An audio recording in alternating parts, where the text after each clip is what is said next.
Chapter 77. Modes of Accusation and Indictment. Section 895. Modes of Accusation, Indictment, Information. Before a person can be put on trial for a crime, a formal accusation must be made against him, otherwise the court has no jurisdiction, even by consent of the accused. The chief modes of accusation are indictment by a grand jury, and information by the proper prosecuting officer, without intervention of a grand jury. Accusation may be by coroner's inquisition in cases of homicide, or by complaint and information upon oath of a private person. Originally the indictment was an informal, oral statement made by the foreman of the grand jury and taken down in writing by the clerk of the court, who later recorded it. In the reign of Edward I, a statute was passed requiring the grand jury to make its presentments in writing, and by the year 1500 the present rigid form of indictment, with its many technicalities, had been established. There is a certain distinction between an indictment and a presentment, in that a presentment was drawn up by the grand jury, from information possessed or obtained by them, upon which an indictment was afterwards drawn up by the proper officer, while an indictment was drawn up by the prosecuting officer, submitted by him to the grand jury, and by them found as true. This distinction is of little practical value today. An information lies at common law for all misdemeanors, but not for felonies. The information is merely the allegation of the prosecuting officer, that he believes that there is sufficient evidence for instituting a criminal action against a certain person. The procedure is regulated in most states by statutes, some of which require verification, others that there shall have been a preliminary examination before a magistrate, and a finding of probable cause. At common law the information need not be verified. Where a death occurs under circumstances requiring investigation, the coroner summons a jury, who are sworn, view the body, and take evidence, and if the jury finds that the deceased was killed by some person, under circumstances amounting to murder or manslaughter, the record of their finding, or inquisition, which is similar to the finding of a grand jury, is sufficient for the foundation of a prosecution. The formal rules applying to indictments also apply to inquisitions. In case of certain petty misdemeanors only, statutes permit in some states that prosecution may be had in an inferior court upon an information made under oath by a private person, similar to the complaint made for the purpose of arrest. Section 896. The grand jury. The grand jury dates from early English times, even as early as the reign of Henry II, and came to this country with the early colonists as a part of our heritage of English law. As we have seen, at common law, prosecution for a felony must be upon indictment returned by a grand jury. The institution has been regarded as an essential to liberty, and is required by some constitutions, though in other states it is held that the grand jury system is not essential to the trial by due process of law which is guaranteed by constitutions. If some other formal and sufficient mode of accusation is provided, the grand jury is a body of men summoned from all parts of the county to determine whether sufficient evidence exists against persons charged with crime within the county to put them on trial. At common law a full panel consists of 23 men, 12 of whom must concur in order to return an indictment. In some states the number has been changed by statute. In Indiana, for instance, a grand jury consists of 6 men, 5 of whom must concur in a finding. Section 897. Qualifications of grand jurors. The qualifications of grand and petty jurors are not the same. Unless statutes provide otherwise, grand jurors should be freeholders of the county. But as grand jurors may find an indictment from their personal knowledge, and are not confined, as a petty jury is, to a finding based upon evidence offered before them, the fact that a grand juror has formed or expressed an opinion as to the guilt of the accused, or the fact that he is related to the injured party, or that he has a personal interest in his prosecution, does not disqualify him. Section 898. Procedure of grand jury. After impanelling, a foreman is chosen, and the jurors are sworn, the usual oath binding them to diligently inquire into the matters given them in charge, to keep secret their proceedings, to present no one from envy, hatred or malice, to leave no one unpresented from fear, favor, affection, hope of reward, or gain, but to present all things truly, as they come to their knowledge, to the best of their understanding. As a rule, the oath is given to the foreman in the presence of the others, who swear to abide by its provisions, without repeating it. The court then instructs them as to their duties and the law applicable to the cases which may come before them, whereupon they withdraw to the room where they sit, and there hear testimony against persons charged with offences, and pass upon the accusations. Usually bills of indictments, or formal written accusations prepared in advance are sent with them, by the prosecutor, to become indictments if found to be true bills by the jury. The prosecutor may summon or send witnesses into the room,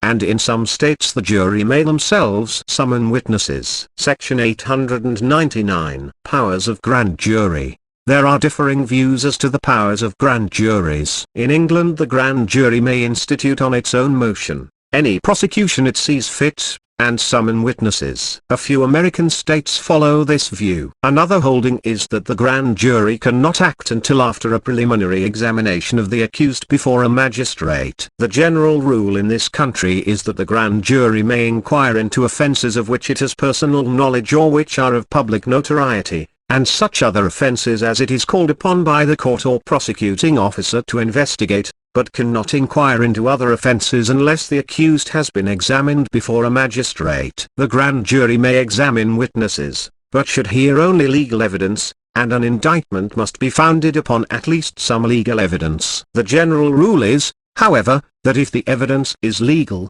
its sufficiency and the competency of the witnesses cannot be elsewhere inquired into. The accused has no right to be present himself or by counsel, or to send witnesses. Witnesses refusing to testify are punishable for contempt of court. Generally speaking, the prosecuting attorney not only may, but should attend the sessions of the grand jury, at which evidence is taken, and assist them, and may bring his assistants, or his stenographer. But no one can be present during their deliberations, not even the prosecuting attorney, and no one else has a right to be present at the taking of evidence. As we have seen, the grand jurors are sworn to secrecy, and cannot ordinarily testify as to what took place in the grand jury room, nor state how any member voted.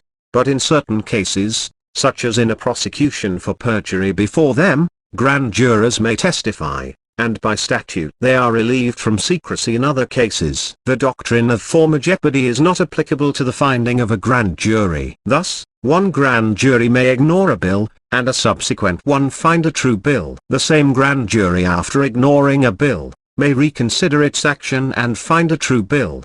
The authorities do not agree as to whether, where an indictment is quashed for invalidity, another may be found by the same jury without hearing evidence again. If the required majority of the grand jurors vote in favor of sustaining the bill, the foreman endorses it a true bill and signs it under the endorsement, and returns it in open court. This presentment in open court renders it an indictment. If less than the required number vote for the bill, the foreman endorses it not a true bill, and thus it is thrown out or ignored. A bill may be sustained as to some of the counts and rejected as to others. It may be sustained as to one or more defendants and rejected as to others. At common law, the prosecuting attorney need not countersign the indictment, but this is required by statute in some jurisdictions. In many states it is required that the names of the witnesses shall be endorsed on the indictment. Objections to the organization of the grand jury may be taken by challenge to the array, before indictment, by the person whose case is before them,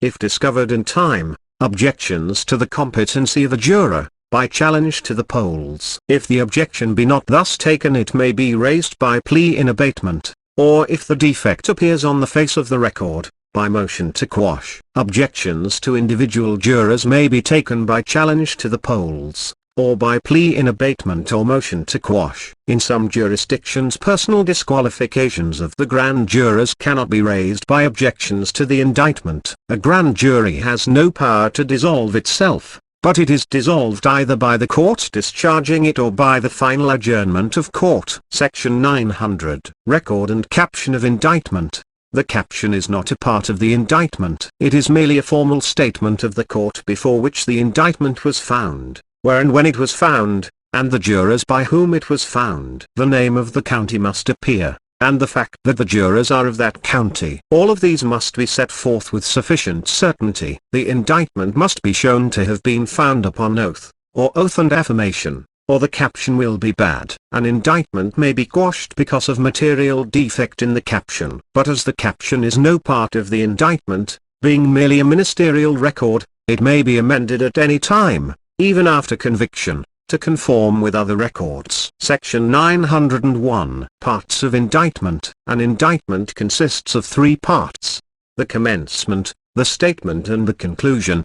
The commencement states the venue, that is the name of the county from which the grand jurors have come, in which the offence was committed, and in which the trial is to take place. The venue is stated usually in the margin of the indictment, but may be stated in the body of the caption or in the body of the commencement, and if it appears in the body of the caption is referred to in the commencement as the county aforesaid. The commencement must also set forth the fact of presentment by the grand juror under oath, or under oath and affirmation.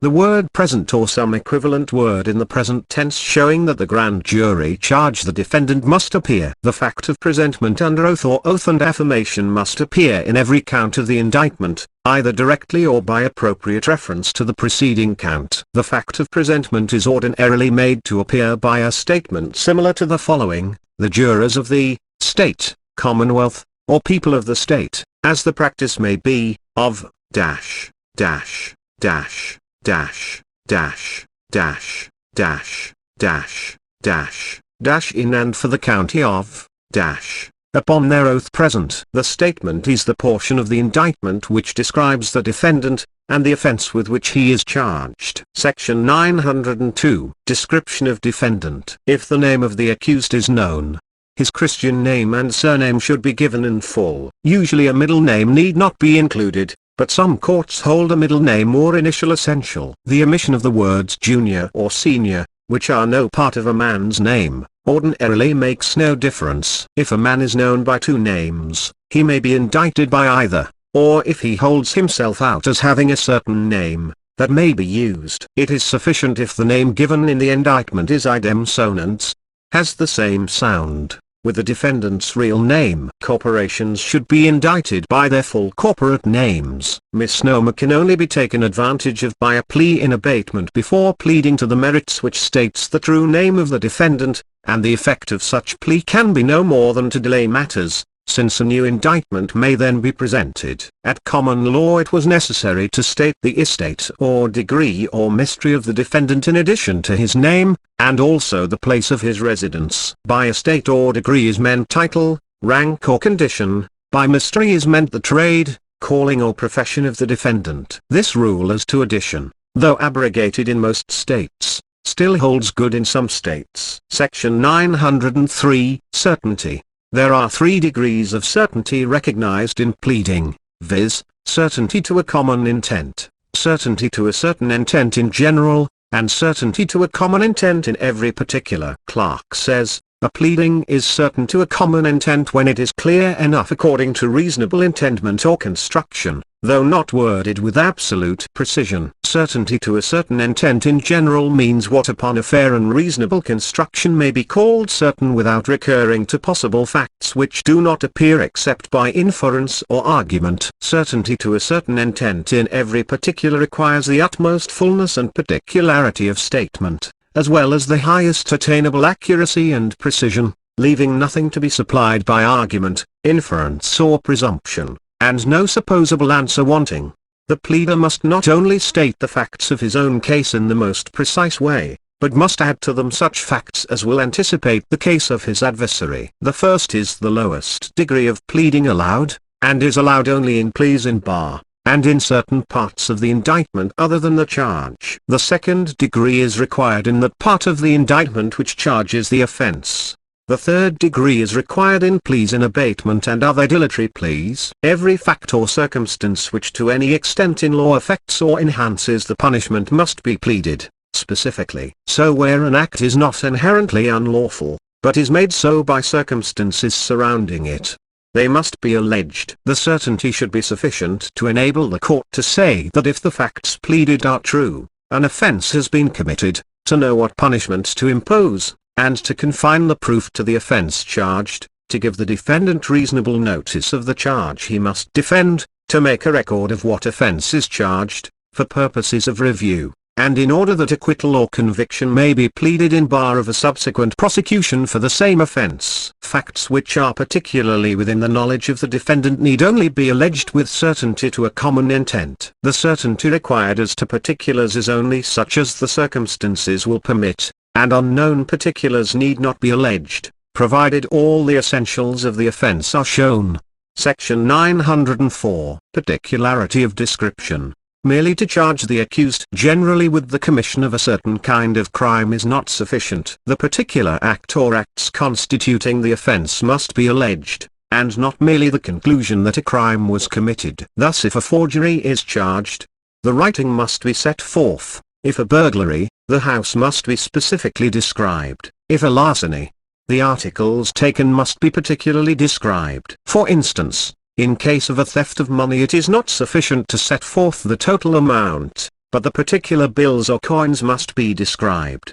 Where the definition of an offence, whether it be at common law or by statute, includes generic terms, it is not sufficient that the indictment shall charge the offence in the same generic terms as in the definition, but it must state the species, it must descend to particulars. The nature of certain offences, however, is such that they may be alleged generally, such as being a common scold, or a common prostitute, or a common seller of intoxicating liquors, since these indictments include a habitual succession of acts, and not particular instances. The act of a person by his agent may be averred to have been done by the principal. Only the facts should be alleged, and it is unnecessary to allege their legal effect. Generally speaking, the facts may be pleaded either according to their legal import or their outward form.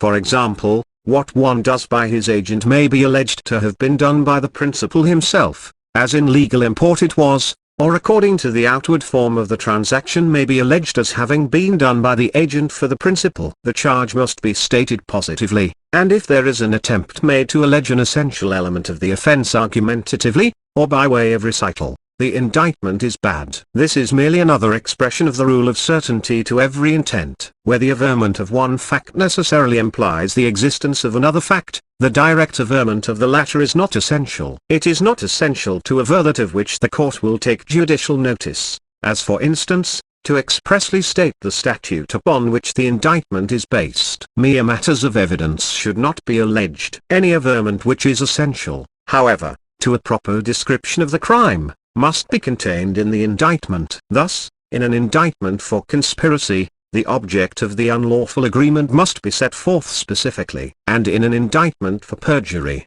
all the requisites of the crime must be averred. Section 905. Technical words.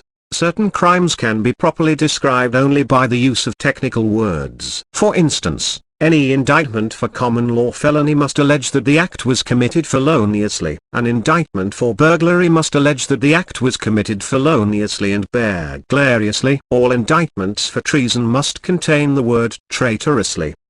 The term forcibly and against the will must appear in indictments for robbery. Nothing will take the place of the words malice aforethought and murder in murder indictments, and perhaps the word ravish is essential in an indictment for rape. If a statute in describing an offence which it creates uses the word unlawfully, an indictment based on the statute is bad unless the word is used. In general, an indictment on a statute should use the word in the statute in defining the crime. Not all the above common law rules apply to indictments on statutes. Section 906. Matters of defence. Matters of defense need not be anticipated or negatived in the indictment. An indictment is adequate when the facts charged in it, if true, make out a prima facie crime. In an indictment for rape it is not essential to aver that the accused was more than 14 years of age, or in an indictment for disobeying an order of the court to aver that the order was not revoked. But where a statute creating an offence contains exceptions, and the exceptions are a part of the definition of the crime, these exceptions must be negatived. Section 907. Averment in the disjunctive. An averment of an offence in the disjunctive makes the indictment bad for uncertainty. For example, that the defendant burned or caused to be burned a house, or forged or caused to be forged an instrument, or administered a drug or poison, or that he sold spirituous or intoxicating liquors. All spirituous liquors are intoxicating, but all intoxicating liquors are not spirituous. But if the terms used in the disjunctive are equivalent to or explanatory of each other, the indictment is good. So where an indictment upon a statute charged the defendant with having bank bills or promissory notes payable to the bearer signed by the president of the bank, the term promissory note being used in the statute to explain the term bank bill, meaning the same thing, the indictment was good. If a disjunctive statement is superfluous or immaterial, it will be rejected as mere surplusage. Section 908. Repugnancy. If there is repugnancy in the material part of an indictment, the whole indictment is bad. But if the repugnancy is as to expressions, not stating essential elements of the crime, and the indictment is good without them, they are rejected as surplusage. An indictment for manslaughter which avers that the accused willfully and with culpable negligence killed the deceased, is bad for repugnancy. Where terms can have more than one meaning, the meaning will be taken which will support the indictment,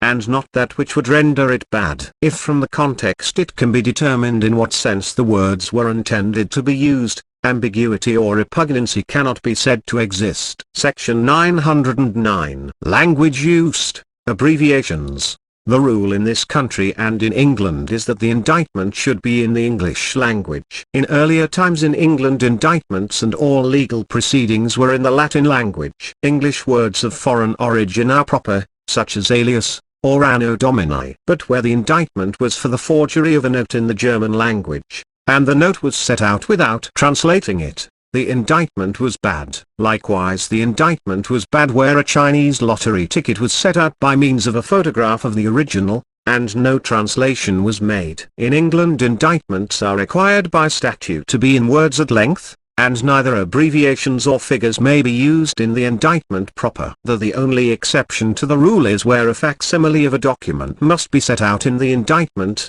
as in case of forgery. In this country the rule is not so strict, and it is held that the ordinary abbreviations may be used for dates, and, perhaps in some other cases, if the abbreviations used are those of which there is common knowledge as and for and. If abbreviations peculiar to the arts or sciences or to certain businesses are used, they must be fully explained in words. Section 910. Clerical errors. Mere clerical or grammatical errors, incorrect spelling, or wrong punctuation do not render an indictment bad, if the meaning intended is plain. The rule is otherwise if the meaning is changed or destroyed, or an essential word is omitted. Some decisions on this point would be considered today as very technical. Section 911. Delicit, inducement, innuendo. Often in framing indictments, allegations of time, place, number, etc., are set forth by means of a videlicet or solicit, usually following the words to wit or namely, explaining and making certain that which was before alleged. Generally, if the averment under a solicit is immaterial, it may be rejected as surplusage, but if material, the proof must correspond to the allegation under the solicit. An inducement is a statement of preliminary facts not a part of the description of the offence, but which are necessary to show that the offence charged is criminal, and need be stated only with certainty to a common intent. For instance, in an indictment for libel where the writing is not necessarily libelous, the facts must be stated which make it libelous.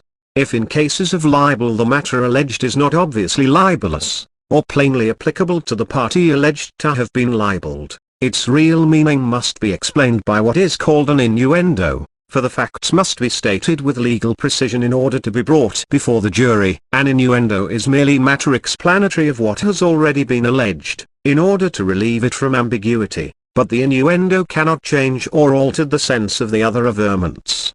Section 912. Written instruments. Where, as in cases of accusations of libel, forgery, or writing threatening letters, a written instrument is a part of the gist of the crime charged, it should be set out in its exact words, or the indictment will be bad. This is important for the court to see whether or not an offence has been committed, and merely to set forth its substance, or the legal conclusion of the pleader as to its effect is not sufficient. If the written instrument does not form part of the gist of the crime, but it is mentioned in the description of the offence, it is not necessary to set it out verbatim, but a statement of its purport is sufficient. Where it is necessary to set forth a writing verbatim and according to its tenor, the indictment should state that this is done, and it is not sufficient to state that such is the effect, substance or purpose of the writing. The rules regarding spoken words are substantially the same as those stated in the case of written words. Section 913, Description of Property. If the offence charged is one of which real property is the subject,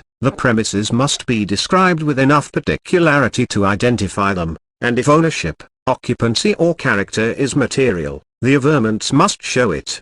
For example, in an indictment for burglary at common law, the building must be described as a dwelling house, with certainty to a common intent, and the proof must conform to the description. And an indictment for burglary or arson must show the ownership or occupancy of the property, for one cannot be guilty of these offences if he owns or occupies the property. It is said, however, that in an indictment for maintaining a disorderly house, it is sufficient to describe the premises as a certain house located in a certain city and county.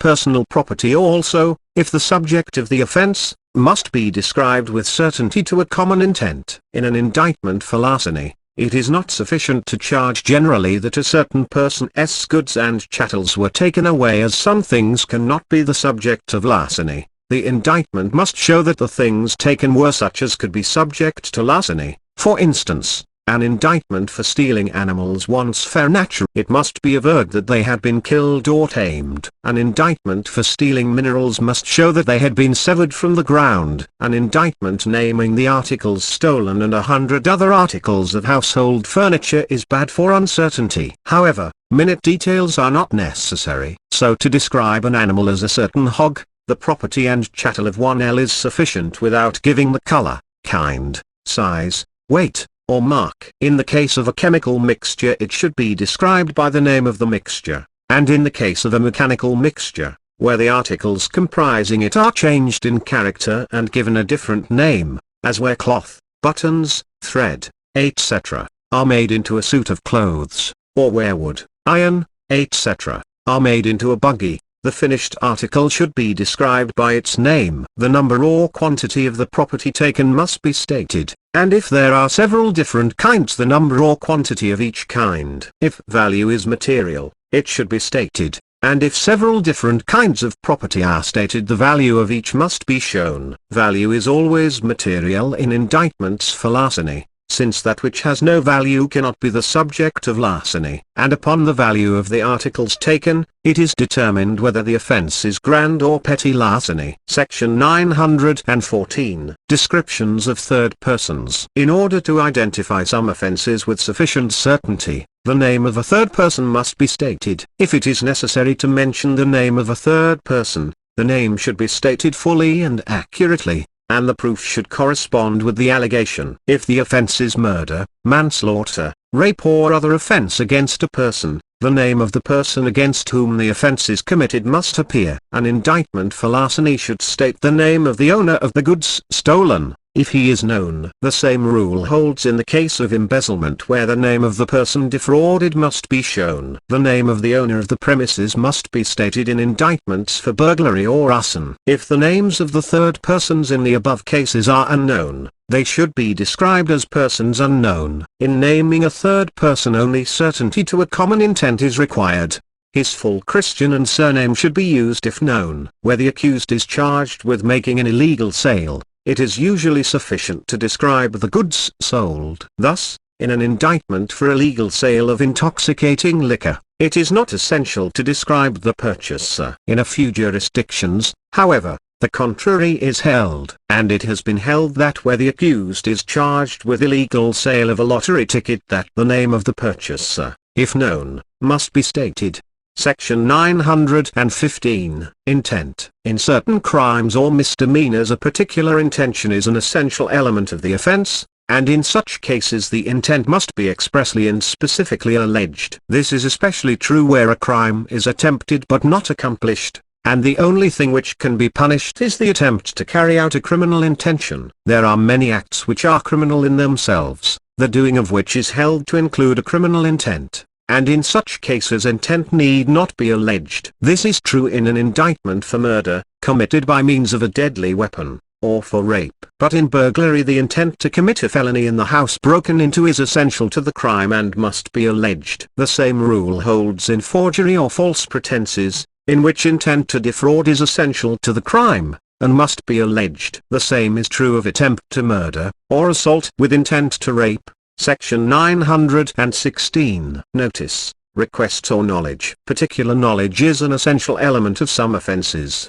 and must be alleged. Thus, where there is a penalty for knowingly selling unwholesome provisions, it must not alone be alleged that the defendant did knowingly sell unwholesome provisions, but that he knew at the time that they were unwholesome, for, it is said, a person may knowingly seal an unwholesome article without knowing it to be unwholesome. An indictment for receiving stolen goods must allege that the defendant knew they were stolen. To allege that he knowingly received them is insufficient. In indictments for uttering forged instruments or counterfeit coin, knowingly voting illegally, selling an obscene book, resisting an officer, or any other case where knowledge is an essential element of the offence, it must be averred. But where knowledge must be presumed, as common to all men, it is unnecessary to allege or probe it. Also where an act is unlawful without regard to the defendant's ignorance or knowledge of the facts, it cannot be necessary to allege knowledge. For instance, an indictment under statute against an unmarried man for adultery with a married woman, need not allege the defendant knew she was a married woman,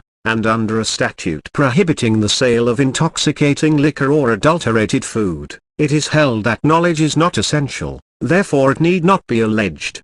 Section 917. Place. The place where the offence was committed must be alleged in order to show jurisdiction to the grand jury to present the indictment and of the court over the offence. The venue should not only appear in the caption, but also in the statement of the offence. In indictments for certain offences, such as burglary, arson, or larceny from a building, the particular place is a part of the local description of the crime. In other cases it is not essential to prove that the offence was committed at the place alleged, but it may be shown that it was committed at any other place within the jurisdiction of the court. An allegation that the offence was committed within the jurisdiction of the court, however, is never sufficient, because it is a mere conclusion of law. In many cases such as murder, robbery, assaults, gaming or affray, the name of the county is a sufficient location of the place. As a rule, the name of the county should appear, but if the offence is stated to have been committed in a certain city or town which the court judicially knows is in the county, this is sufficient. Where the county is named in the caption,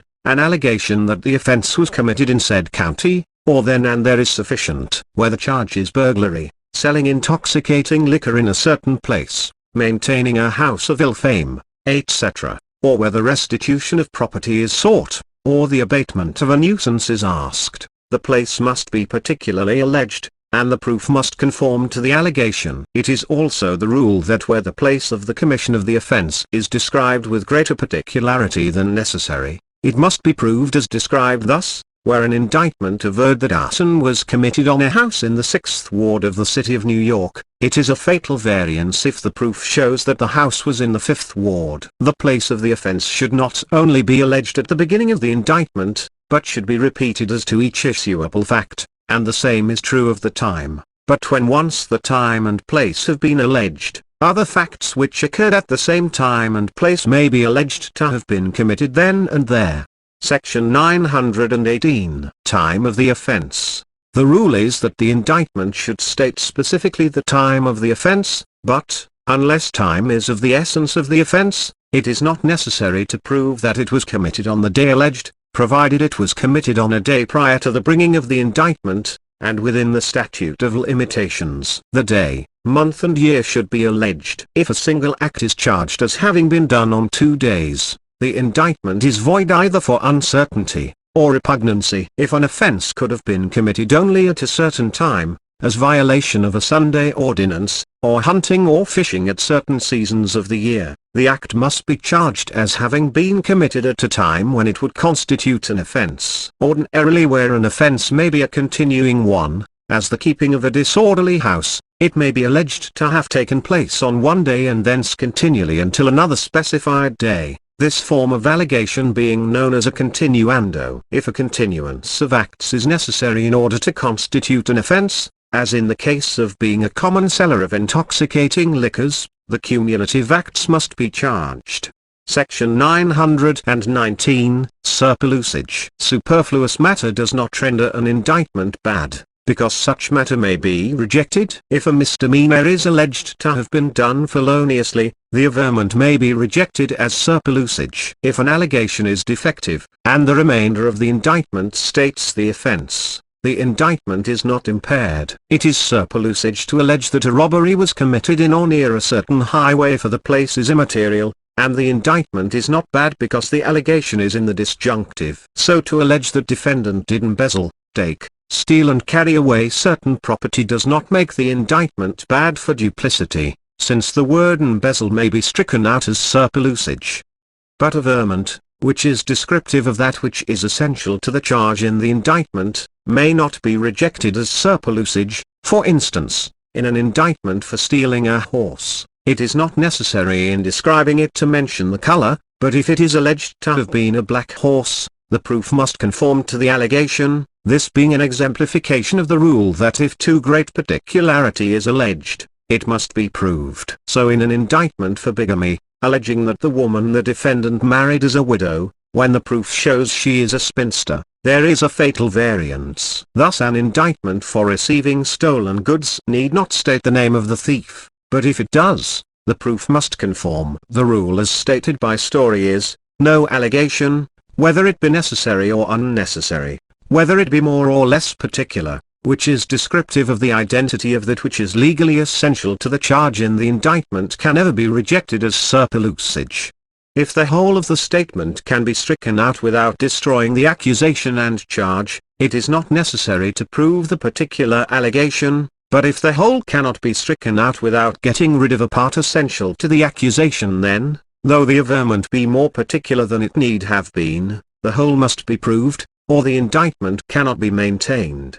Section 920. Duplicity and Misjoinder. Duplicity is charging two or more independent crimes in the same count. Misjoinder is charging two or more independent crimes in different counts of the same indictment. Each renders the indictment bad. But the same offence may be stated, however, in two or more ways. In an indictment for murder, the killing may be charged in several ways. But if more acts than one are charged, or acts with respect to more than one person, the count is not double if such acts were all part of the transaction constituting the offence. Thus, a battery and murder of two or more persons may be alleged in one count, and in burglary, a breaking and entering with intent to commit a felony, and the commission of the felony after entering, may be charged in one count. The rule is that a crime within a crime may be charged in the same count. That is where the charge of a crime in its largest form includes one or more crimes of lesser degree, there is no duplicity. An indictment for rape may include an assault with intent to rape,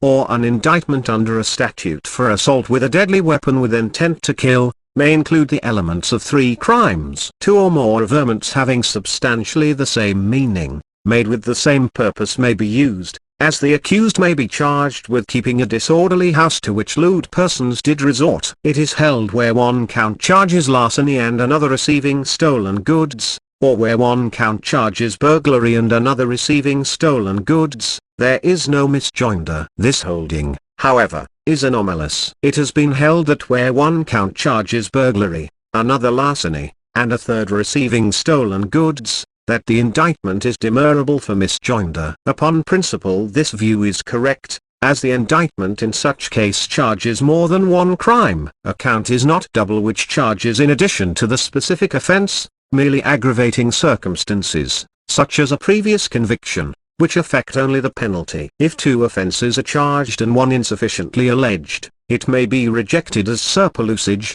and whenever allegations may be rejected as surplusage, the count is not double. An indictment which charges conspiracy to commit a certain crime and also the commission of the crime is not bad for duplicity. For this there are two reasons assigned. First, that the averment of the commission of the crime is a mere averment of an overt act, which is evidence of the conspiracy. Second, that where the completed act is a felony, the conspiracy merges in it, hence the averments as to conspiracy may be treated as surplusage. But where conspiracy is by statute made a felony, or where the act done in pursuance of the conspiracy is only a misdemeanor, the second reason fails. The same rule applies to the indictment for burglary, which avers a breaking with intent to commit a felony, and also the commission of the felony. A single criminal act may constitute two separate crimes. It does not follow that both crimes may be averred in the same indictment. A single criminal act may injure two or more persons, thus the property of several different owners can be stolen at the same time by one act, and in this case the value of all the property may be considered to make the offence grand larceny,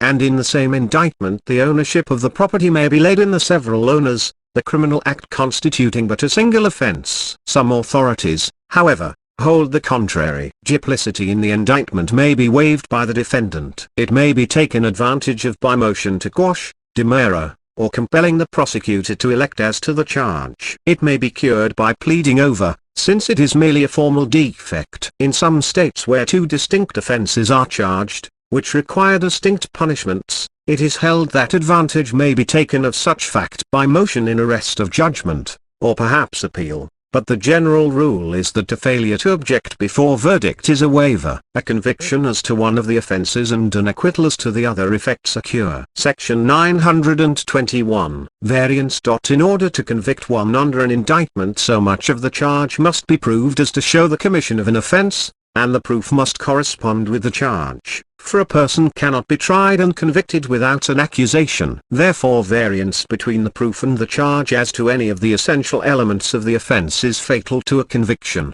and entitles the defendant to be acquitted of the charge. If an allegation of the indictment can be rejected as surplusage, a failure to prove it will not be a fatal variance. As we have seen, if a necessary allegation is made unnecessarily particular in description, the proof must correspond with the description, even to the particulars which were in the first instance not necessary. In preceding sections the essential principles of conformity of the proof to the allegations are treated. Section 922. Joinder of counts and offences. An indictment may contain any number of counts charging the same crime in different ways. The word count is a synonym of declaration, and means a complete statement of a cause of action. For instance, in an indictment for murder, the accused may be charged in one count with killing the deceased by shooting, in another by poison, in another by striking with a club, etc. In an indictment for burglary, in one count the ownership of the premises may be alleged in one person, and in another count in another person. One count may allege that the breaking and entry were with intent to steal, another that the intent was to murder, another to commit rape, etc. In cases such as this the prosecuting attorney cannot be compelled to elect upon which count the trial will be had, but the accused may be convicted upon those counts which are proved against him. The rule against duplicity merely forbids the joining of two or more offences in one count, and it is not duplicity to charge different offences growing out of the same transaction in separate counts, provided they are of the same nature, and the mode of prosecution is the same. So, in one count burglary may be charged, and in another larceny, in one forgery, and in another uttering of a forged paper, one may charge embezzlement, one larceny, and another false pretenses, one may charge the accused as accessory before the fact and another as accessory after the fact, etc. Nor is the prosecuting attorney compelled to elect in such cases. Also, where several offences are substantially parts of the same transaction, a motion made at the beginning of the trial, either to quash the indictment or compel an election, will ordinarily be denied, as where the accused was charged with burning several houses, and it appeared that one of them had been set on fire and the first had communicated to the others. In no case, however, may the accused be tried on the same indictment for more than one distinct felony, but there are instances in which the prosecuting attorney will not be required to make his election until after the evidence is all in, as where the accused is indicted for robbing two persons at the same time as a part of the same transaction, or for committing two burglaries on the same night in the same locality, or even for two murders committed at about the same time, where the proof as to one would be substantially the same as the proof of the other, and it would be practically impossible to separate them.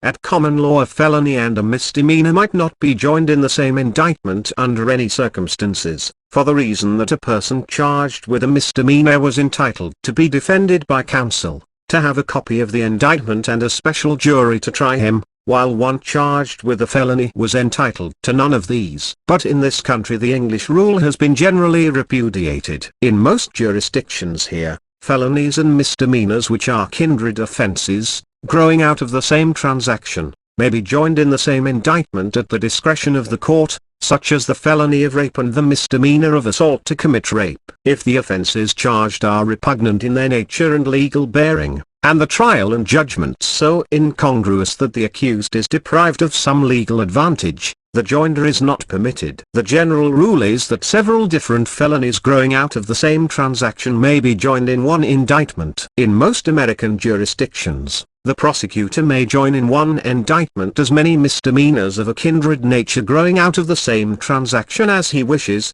and cannot be compelled to elect. However, the rule is that wherever the accused may be prejudiced by the joinder, the prosecutor should be required to elect, and in some cases convenience or the administration of justice may require election. Section 923. Joinder of parties. Where several persons join in the commission of a crime, since they are severally liable to the same extent as if each had committed the whole offence alone, they may be all or any part of them joined in the same count, and all or any number of them convicted. The parties need not act jointly if all commit one and the same offence, as in case of a nuisance occasioned by the acts of several persons. However, they must all commit the same crime, not merely the same kind of crime. Two persons gaming at cards together may be indicted together, but if neither is present when the other plays in the same game, they cannot be jointly indicted. Some offences by their peculiar nature cannot be committed by one person, such as conspiracy, or riot, and an indictment for either must charge more than one with guilt, whether or not more are made defendants. Principals and accessories, whether before or after the fact, may be joined in the same indictment. The offence committed by the principal should first be charged, and then the acts constituting the others accessories. It must be averred that an accessory after the fact had knowledge of the crime. If the innocence of the principal is shown, the accessory cannot be convicted. If indicted after the conviction of the principal, the indictment should set out the record of the conviction and follow it by the statement of the acts which made the accused accessories. A principal of the second degree may be indicted as either principal or accessory. Where more than one are charged with a joint offence, one or more may be found guilty, and the others acquitted. But in offences which require more than one to convict, such as conspiracy or riot, enough must be found guilty to constitute the number required to commit the crime. 3 in riot, 2 in conspiracy, or a conviction will be set aside. There are some crimes the nature of which is such that one only can commit them, and even though several commit them at the same time, indictments must be several, such as for being jointly drunk, or for the same perjury, or for being common scolds, or for publishing the same libel at different times. Section 924. Remedy in case of misjoinder. Misjoinder of counts does not make an indictment bad as a matter of law. Hence it cannot be raised by demurrer. A motion to quash, or to compel an election, is the proper remedy. Motion in arrest of judgment is not proper unless either motion to quash or compel an election has been made. It would seem that a demurrer should lie if the punishment for the offence is different, for in such case, if the verdict is general, the court would not know what punishment to impose, and after a general verdict of guilty in such case, a motion in arrest of judgment will lie, if more than one count is good, but if only one count is good, the verdict will then be held to have been based on the good count. If a misjoinder of parties appears on the face of the indictment, objection may be taken either by demurrer, motion in arrest, motion to quash, or writ of error. If no misjoinder appears on the face of the indictment, objection should be raised by plea in abatement, or the defendant may ask acquittal after the evidence is in. If several persons are charged in the same indictment with different offences of a kindred nature, the court, in its discretion, may sustain a motion to quash. But the indictment is not bad as a matter of law, and neither demurrer, motion in arrest of judgment, or writ of error will lie. Section 925. The Overt Act. Every act necessary to be proved must be alleged in the indictment. Also, every fact which the proof must negative must be expressly negatived in the indictment. Greater particularity must be used in a description of some crimes than in others. In some instances the means of accomplishing the crime must be alleged with great particularity, as an indictment for forgery, false pretense or murder. In other cases, as in an indictment for arson, larceny, assault, or assault with intent to kill, it is not necessary to allege the means of accomplishment. In the class of crimes where the offense consists in the character acquired by the accused because of continuance in wrongdoing, as in an indictment for being a common barrator or a common night walker or a common scold, the particular acts committed need not be stated. Where the charge is false pretense, the particular acts must be stated. Where the offense charged includes an intent to commit another crime, it is not essential to state the particulars of the latter offense. Thus in an indictment for conspiracy to cheat and defraud, it is sufficient to describe the latter offense merely as to cheat and defraud of his goods and chattels. Section 926. Indictments on Statutes. Generally the rules applicable to indictments at common law apply to the indictments on statutes. An indictment on a statute must purport to be based upon the statute, which is usually done by the use in the conclusion of the indictment of the words contrary to the form of the statute in such cases made and provided.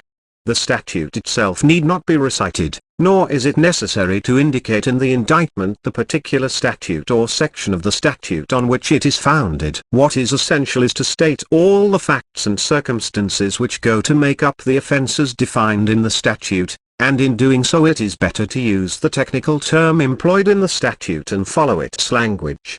But if the statute in defining an offence uses general terms, the indictment must enumerate the essential particulars, as where a statute punishes a person who shall act as the agent of any other person, or persons, for the sale of intoxicating liquors, the indictment must name the person for whom the defendant acted. An indictment for obtaining money by false tokens or pretenses must state the particular false tokens or pretenses used. An indictment under a statute for rape, it is held, must use the word ravished used in the statute, and if the statute uses the term unlawfully in defining the defense it must be used in the indictment. If the word used in the indictment means all that is meant by the word in the statute, and more, as malicious used where the statute uses willful, or unlawfully or feloniously where the statute uses falsely, or feloniously where the statute uses unlawfully, the indictment is good. If a statute merely creates a crime without defining it,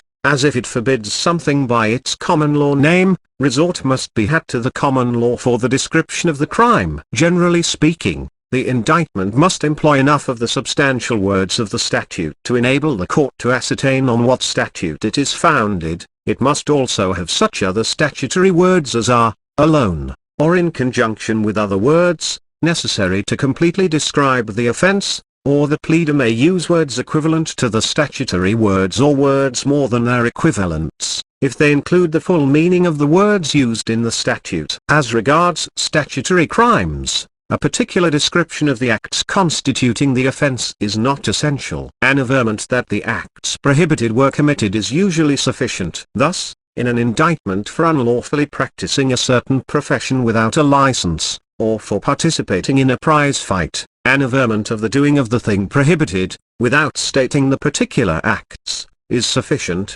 because the word indicates clearly enough the character of the act. There are a few crimes, however, including false pretenses, bribery, and malicious mischief, which constitute exceptions to the foregoing rule. In an indictment for either of them the particular acts committed must be alleged. It also has been held that in an indictment for distributing obscene literature, the mode of doing the act must be alleged. Section 927. What statutory exceptions must be negatived? In some cases it is necessary to negative exceptions or provisos in statutes, and in other cases it is not. As a general rule, where the exception forms a part of the description of the offence, or material qualification of the language used in defining or creating the offence, it must be negatived, otherwise, not. Matters of defense need not be negatived. It also has been stated frequently that where the exception is in the enacting clause of the statute it should be negatived and not otherwise. According to this rule, if the exception is contained in a subsequent clause of the statute,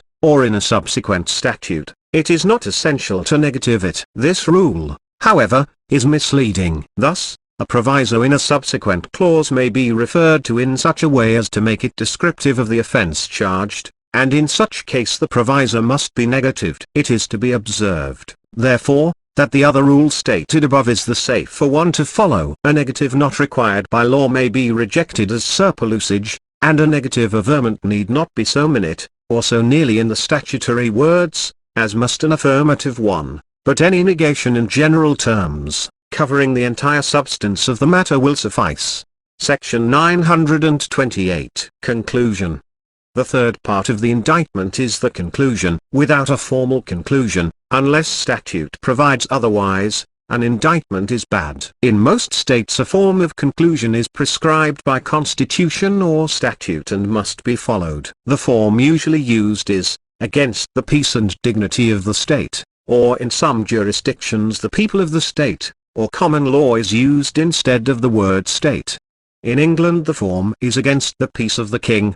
The words and dignity are not necessary. If the indictment is upon a statute, the conclusion must contain the words against the form of the statute, where the statute creates an offence, which did not exist at common law or enlarges a common law offence, but the conclusion contra formam statuti is not essential where the statute merely declares the common law, fixes the punishment of a common law crime, or deprives the defendant of some benefit to which he was entitled at common law, or changes the rule of evidence. In England and some of the American states it is provided by statute that no indictment shall be insufficient because of the omission of the conclusion. In other states, it has been provided that indictments shall not be invalidated by formal defects, and it has been held that the conclusion of an indictment is a mere rhetorical flourish adding nothing to the substance of the indictment. When an indictment contains more than one count, each must have an appropriate conclusion. Surplusage may be rejected to make a conclusion good, and generally a substantial compliance with the formula is sufficient. Section 929. Amendment. The rule at common law is that an indictment is not subject to amendment by either prosecuting attorney or court whether the offence be a felony or a misdemeanor, in manner of form or matter of substance. It may not even be amended with the consent of the defendant. The reason is that the indictment is found upon the oath of the grand jury and should only be amended by them. However, informations, which were framed originally by the prosecuting attorney, may, therefore, by him be amended. The caption may be amended as it is no part of the indictment. Statutes in England and in most of our states allow in the discretion of the court amendments in the matter of form. The courts do not agree as to what is matter of form and what is matter of substance. The name of the defendant, being a mere matter of form, may be amended. Some courts allow the indictment to be amended as to the name of third persons. For instance, the name of the owner of the premises in an indictment for arson or burglary, the name of the owner of the goods in an indictment for larceny, the name of the victim in an indictment for assault and battery, the name of the purchasers in an indictment for selling intoxicating liquor without a license. There can be no amendment which changes the identity of the offence. Section 930. Defects cured by statute. In some jurisdictions, objections are not allowed to merely formal defects in an indictment. Other statutes, similar to the old statutes of Fales, provided that objections to formal defects shall be unavailing if not taken before a particular time or step in the cause. We have already mentioned the statutes which permit amendment. These statutes are constitutional, but statutes prohibiting objections to defects in matters of substance would be unconstitutional. So where an indictment fails to describe the offence with sufficient certainty to give the accused notice of the charge, the defect cannot be cured by statute. However, it is held that there may be cured by statute such defects as an omission of the day or month where time is not of the essence of the crime, or failure of an information for receiving stolen goods to allege when, where and by whom they were stolen. Section 931. Aided by verdict. Under the common law, a defective statement in the indictment may be cured by verdict of guilty, provided the crime charged is sufficiently described to show the commission of an offence, and to apprise the accused of the charge against him, whether the defect is in form or substance. It was said in an early case, where there is any defect, imperfection, or omission in any pleading, whether in substance or form, which would have been a fatal objection upon demurrer, yet, if the issue joined by it was such as necessarily required on the trial proof of the facts so defectively or imperfectly stated or omitted, and without which it is not to be presumed that either the judge would direct the jury to give, or the jury would have given the verdict, such defect, imperfection, or omission is cured by the verdict of the common law. When an indictment wholly fails to state an essential element of the crime, the verdict will not aid the omission. Where the crime charged was the publishing of an obscene book, which was described by its title and its contents not set forth, the court held the omission fatal and said, "The rule is very simple, and it applies equally to civil and criminal cases, it is, that the verdict only cures defective statements." In the present case the objection is not that there is a defective statement, but an absolute and total want in stating that which constitutes the criminal act, namely, the words complained of. Section 932. Certain special indictments. Indictment for murder. The common law indictment for murder is complex and cumbersome, due, in large extent, to the fact that numerous details connected with the means and mode of killing, nature, size and location of the wound, etc., are necessary. There are many allegations used in the old form of indictment which are not essential, but are retained merely as a matter of form. The indictment must expressly charge the defendant with causing the death of the deceased. Where the death was caused by a violent act on the part of the defendant, it must be alleged that he did the violent act, and that death resulted therefrom. In the case of death resulting from the neglect of the accused to perform a legal duty, the negligence and the fact that death resulted from the neglect, must be alleged. When the means of causing death is known it must be stated. Also the manner of using the means to produce the death must be alleged. An allegation that the accused with a rifle did kill, or with poison did kill, or with a knife did strike, of which mortal wound deceased died, is not sufficient because it does not show the manner in which the means employed produced the death. If the means of causing the death is unknown, this fact must be alleged. In the case of several means of killing contributing to the death, all of them may be alleged. A substantial variance between the allegation and the proof, relative to the means of killing makes the indictment bad, but if it is an unconsequential point, and is immaterial, it is not necessarily fatal. Blackstone says, if a person be indicted for one species of killing, as by poisoning, he cannot be convicted by evidence of a totally different species of death, as by shooting with a pistol, or by starving. But where they only differ in circumstance, as if a wound be alleged to be given with a sword, and it proves to have arisen from a staff, an axe, or a hatchet, this difference is immaterial.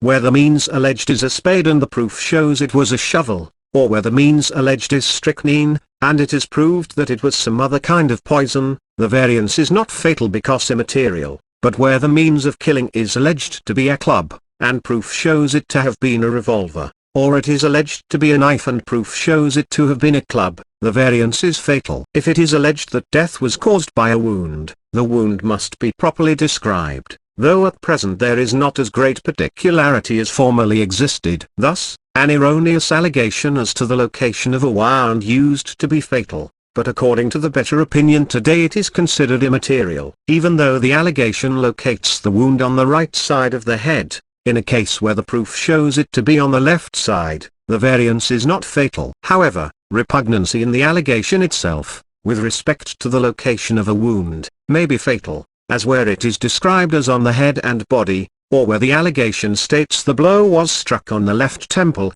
causing a mortal wound on the right temple. In some states an error of this nature is cured by statute. An averment that the act was done with malice aforethought must be incorporated in an indictment for murder. As a rule the averment is made that the act was done willfully, on with intent to kill, but omission to so allege is not fatal to the indictment. In some states murder is divided by statute into 2 or 3 degrees, and in a few of these states an indictment for murder in the first degree must allege all facts necessary to constitute this degree of the offence. But usually the old form of indictment for murder is sufficient. The following is a typical form of indictment for murder by violence. That John Doe, on, dash, dash dash, at, dash, dash dash, with force and arms, in and upon one Richard Roe, in the peace of the state then and the being, did make an assault, and that the said John Doe, with a certain club, of large size and weight, to wit, 2 feet long and weighing 4 pounds, which he, the said John Doe, in both his hands then and there had and held, the said Richard Roe, in and upon the left side of the head of him, the said Richard Roe, then and there feloniously, wilfully, and of his malice aforethought, did strike and bruise, giving the said Richard Roe, then and there, with the club aforesaid, in and upon the said left side of the head of him, the said Richard Roe, one mortal wound, of which said mortal wound the said Richard Roe then and there instantly died. And so the jurors aforesaid, upon their oath aforesaid, do say that the said John Doe, the said Richard Roe, then and there, in manner and form aforesaid, feloniously, wilfully and of his malice aforethought, did kill and murder, against the peace of the said state, and the form of the statute in such case made and provided. Section 933. Indictment for larceny.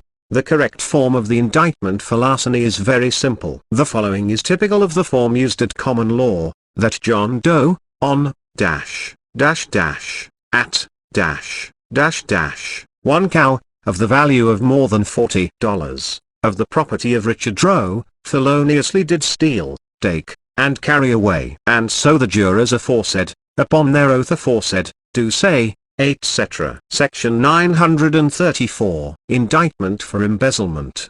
The accused cannot be convicted of embezzlement on an indictment for larceny unless it is so authorized by statute. The statutes provide for this, in some states, and they have been held constitutional. While it is not necessary to state particulars in alleging the offense, and an averment only that the accused embezzled certain property is enough, it is essential to state the exact nature of the fiduciary relation existing between the victim and the person accused, and it is necessary to allege that the property was received by him by virtue of this relationship. The particulars of the employment, however, are not necessary in the indictment. The following is a typical form of indictment for embezzlement.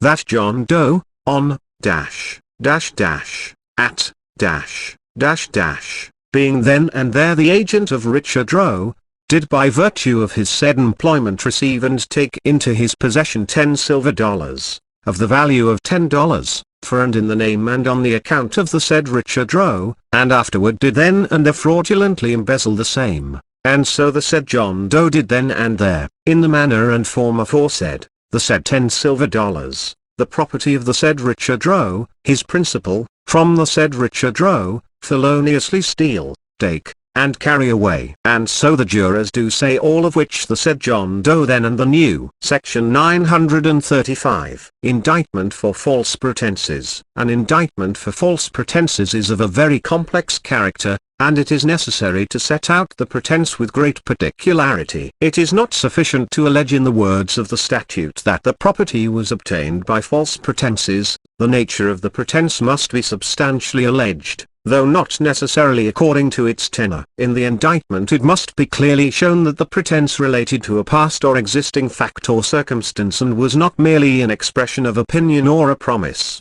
that it was knowingly false, and was made with the intention to deceive, that it was calculated to defraud, and actually did defraud. The indictment for false pretenses has been simplified to some extent in some states. In Massachusetts, the statute provides that the crime of false pretenses may be incorporated into one crime together with larceny and embezzlement, and that proof of either of the 3 offenses is sufficient to support the indictment. The following typical form of indictment for false pretenses, at common law, is sufficient: that John Doe, on, dash, dash dash, at, dash, dash dash, feloniously devising to cheat and defraud Richard Roe, did then and there falsely and feloniously pretend to the said Richard Roe that, set forth the pretense, by means of which false pretenses he, the said John Doe, did then and there fraudulently and feloniously obtain of the said Richard Roe, of the property of the said Richard Roe, describing said property, of the value of, dash, dash, dash, whereas in truth and fact, specifically denying the truth of the pretenses alleged, all of which the said John Doe then and the new. Section 936. Analogous offences. Larceny, embezzlement and false pretenses are analogous crimes. In the former two, However, the defendant does not acquire title to the property appropriated. In an indictment for the larceny of a check, ownership may be alleged in different persons. While in an indictment for larceny it is essential to allege the value of the property stolen, it is not necessary to prove the amount as charged. Where ownership of the property stolen is alleged in A and the proof shows that A was in possession of the property on consignment, there is no variance. An indictment for larceny must sufficiently describe the property stolen. An indictment for the larceny of a branded cow need not allege or describe the brand, but where it is alleged as descriptive of the stolen animal, a material variance between the allegation and proof is fatal. In an indictment for larceny, ownership of the stolen property may be laid in an agent, but not in a mere servant. The conviction of an agent for larceny by embezzlement is not dependent upon the scope or duration of the agency. Repayment of the money embezzled or an attempt to do so does not bar or impede the prosecution. In an indictment for embezzlement, the property appropriated should be described with the same degree of particularity as in the case of larceny. But the term shotgun constitutes a sufficient description of the property embezzled. The crime of false pretenses must be alleged with sufficient definiteness and clearness to sustain an indictment for obtaining money by a confidence game. The proof must show that the money was obtained by reason of the confidence reposed in the defendant by his victim.